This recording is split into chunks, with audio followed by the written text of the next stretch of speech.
What's going on, YouTube? Hope you guys been having a good day. If not, I hope something comes up good for you guys today. But today I got a good video for you guys. It's about shooting. I know it's a struggle right now in 25.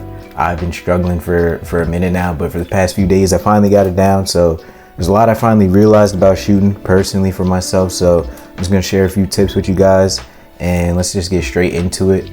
And the main thing that I would say is having Gatorade is a huge thing, not even just with shooting, but how your player moves. So I ran out of Gatorade and I actually messed up on my weekly workouts this week. So I didn't have Gatorade for like 2 days. I was trying not to buy it and spend my VC, but you gotta buy it, you gotta do it. So I was like, all right, let me not do it. I was bricking, my player was moving slow. I was about to just make a whole new build because I was like, this just isn't it. Like, I can't do it. So I ended up just buying Gatorade, and my player was actually moving. Like, he felt completely different. He was running fast, he was able to move. My shooting was perfectly fine. Like, so that's a big thing. So you can come here, just buy Gatorade. If you don't want to buy all 3 of these, which you probably shouldn't because it's going to cost a grip, it costs like 9,000 just to buy all 3 for 10 games. I wouldn't do all 3. I think if you just want to buy one of them, if you like mess up on your workouts, this one gives you that extra bar. So this is basically what you get from doing your workout for the week. And then this one I feel like works the best because it slows down your fatigue. So you're gonna lose stamina a little bit slower than what you usually would. So it's by 25%. So I think it really helps because based off of where your stamina meter is determines where like your jump shot speed is. So the less stamina you have, the slower your jump shot is gonna be. So always remember that as well. And also in here, if you press R2, you can just buy jump shot boost too. That's also gonna help you shoot a lot. You don't have to buy every last single boost, just for what you need. So if you're trying to shoot better, jump shot boost. Personally, I don't know what else works well because I have a 5'9" and I really don't do nothing else but shoot. So I would say buy these if you really want to, but if you got it figured out, then you really don't need these. But for now, if you really want to figure it out, then you can buy the boost. It costs 1,500 for 10 games. You can make that back. But if you're buying all these and you want to be a little cheap like me, be my guest and just buy this one, the muscle milk. I feel like that works better for shooting. And then after that, I would like a must is getting your hot zones. So getting your hot zones is an easy thing. I have a video, I'll put it at the top right. So that's an easy way to get your hot zones. Just in my career or on the sideball course, you literally just shoot from a spot multiple times. I actually lost my mid-range ones. I'm still not sure on the exact number you need to get the hot zones, but it is what it is. You can just keep shooting until you get them. In my career, in the sideball course, sideball is probably quicker, so you can just do that. But other than that, you see I got it around the arc, and that's just gonna help you shoot better. You get a boost towards your jump shot in hot zones, rather than neutral, and especially rather than cold. I still don't have my lethals because I didn't beat lethal shooter on the first day the game came out. I thought it would be easy. That was not easy. So always go to your do your lethal shooter stuff. So you can, it's right here, this artist shooting building. You come right here on the map, and you just go in here, and then you get 3 options. Pick whichever option works best for you. Probably the 3 zones would make most sense, and that'll probably be the best one for you. So after that, I would recommend practicing your jump shots. Don't go to the my court, go to the little Gatorade courts. If you go to your workouts and you kept going, there's these courts right here, or these beach courts right here. Those are exact replicas of how it feels in the city. So if you played in the my court, or even in the artist shooting my career, the sideball courts, all those courts have like offline like latency. So there's no delay, there's no nothing. It moves how the game's supposed to move. But in actual park, rec, proving grounds, everywhere you want to play at, it has its own certain latency. So you got to get used to not only the sliders, but the latency as well. So the best way for me is to come into the Pro-Am 3s or those sideball courts, but obviously the Pro-Am 3s because you can come in here by yourself, or the 5s, it really doesn't matter, same thing. But this one has the same exact timing as an actual park game, or obviously Pro-Am 3s game. So this is probably better than even being in the my court. Even if you don't play Pro-Am, you only play rec, just make a team, just keep the default jersey. You don't even got to do all that if you don't want to. And even dribbling, anything you want to practice, this is the best spot to practice rather than the my court, because those little slider settings don't even work in there because of the offline latency. So come here, it's the better spot to practice your moves, your jumper, your fades. You can literally practice anything in here. I know it's annoying because you have stamina and adrenaline, and you got to get your own rebounds. There's not that rebound machine, but this is the best spot to practice because of the latency and delay.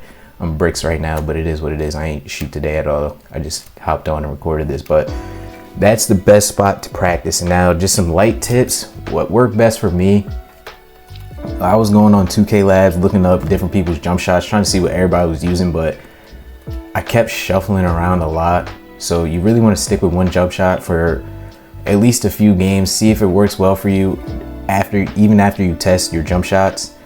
Just play with it for a few games just to see where it's at. Because with certain contests, there's a lot of ghost contests this year. So even if it registers as wide open, it might speed up your jump shot. So anytime there's a contest or somebody closing out to you, even if it says wide open, it's going to be a little faster. So you just got to play around with that. So you see, I had like 30 jump shots. I just showed you guys my SIGs too, but I had like 30 jump shots, and I literally just deleted them all a few days ago, back down to just these 5. And I came to the Pro-Am and I just sat here for like a whole hour and tested out each one of these for probably like 10 minutes each, just seeing which one felt the best. So I stuck with this one for now. So I don't know nobody using Landry Shamet base, Oscar IT. I don't know nobody using this. So you have to find a jump shot that works best for you. Even if it's the highest green window, you go to 2K Labs Premium, you see all the stats, it may not be the best for you. So you got to find something that works for you. I know a lot of people using AI base, Kyrie base, all these Kira Lewis base, all these bases, but for me, like, none of those really worked well for me. I kept trying them. I had a few games where it was consistent, inconsistent, so it was just like, it took me a minute to find a jump shot that works for you. So you really got to be patient.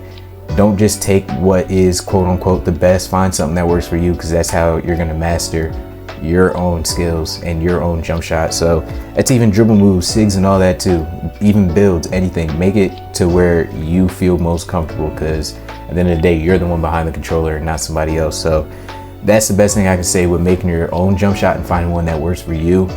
So even play around with these visual cues. I tried release, I tried push, I tried in the middle of set point and push. I tried all these. Try moving your release speed down. A lot of these jump shots are faster, so you can move your release speed down and you're still going to get it off. Try to stay in the high release speed range, so you still see I'm on 3/4 and I still got 8+ speed. But just play around with a lot of these, and also play around with your controller settings too. If you don't like high risk, high reward, don't do it just because top players say it's the best one. Try normal risk, try low risk, try difficulty base. So always try different things. I tried my layup timing because I kept missing layups. I couldn't time like my quick scoops.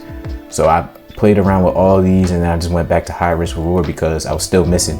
So just play around with it, and like I'm saying, just you got to be patient. It's gonna take a minute. The game's still new, and this year is very like different from any other 2K with pretty much everything. A lot of the things are different, besides like obviously the game at its core, which is basketball, but a lot of the principles are different. So you just want to be patient and give yourself time to learn the game. Like if you got like a few hours before or even a few minutes before your friends get on, or your players or your teammates get on, just come in here and practice. Like you can actually practice this year, or every year you can always practice. Like I actually sat here for like 2-3 hours yesterday just practicing my jump shot, just dolly, just running around here practicing my SIGs, practicing getting open. Like you actually have to practice this year, and you actually have to learn things. So there's plenty of things, and just be patient. Don't be mad if you're missing shots, because that's not going to help. You're just going to get mad, frustrated, get off, and then you're going to do the same thing tomorrow. So just be patient, practice, and give the game time. I'm broke now, so I don't know why I'm making this video, but just give everything time, be patient. Also, when you're playing the game, don't force your shots. It's not 23, it's not 24. So you gotta really be patient, understand what badges you have on too. So you see, I have a 96, so I have every shooting badge, Hall of Fame, except, oh yeah, now I do have all of them Hall of Fame now, except Max +1 this. So I understand which shots I can and can't take because I have all these on Hall of Fame. I have a 96.3. When I get my cap breakers, all these are gonna be on Legend. So understand what shots you can and can't take based off of what your badges are and what your attributes are, because this year they actually matter as well. So there's plenty things this year that you just got to get used to. It's still early, so give yourself time. But other than that, I don't think there's really anything else. Oh yeah, also there's this, where's it at? The in-game you get a little, this right here, it says team chemistry. In game you get team chemistry boost, and that actually helps you shoot better too. So if you're passing the ball, playing with your teammates, that little team chemistry bar under your takeover is also going to go up. Let me see if I had any clips of it, but those are also going to go up, and that's going to help you shoot. It's going to say like what boost it gives you. So let me see what this is. But if you see right under takeover, it says chemistry, we're at 61. As once it fills up to 100%, you're also going to get a boost. Also, depending on your takeover, you can get a boost as well. This is my big man, I don't know, but just to show, you see pass the ball, easy three, it goes up. So you're gonna get a boost once that hits 100%. So that's also gonna help. Like there's a lot of things this year that make your shooting, basically, that makes your shooting like fluctuate. So just play around with it, get used to it. Don't be mad if you're missing. A lot of people are missing. I'm not gonna lie, my shot percentage right now is like, probably like in the park, like everything's at like 50. So I think my highest is pro in threes at like 54, but just be patient, and once you learn it, you're gonna get it down, you're gonna start understanding the game, but you just gotta give yourself time. So that's pretty much all I really got for you guys. But if you enjoy the video, like, comment, and subscribe, and I'll catch you on the next one.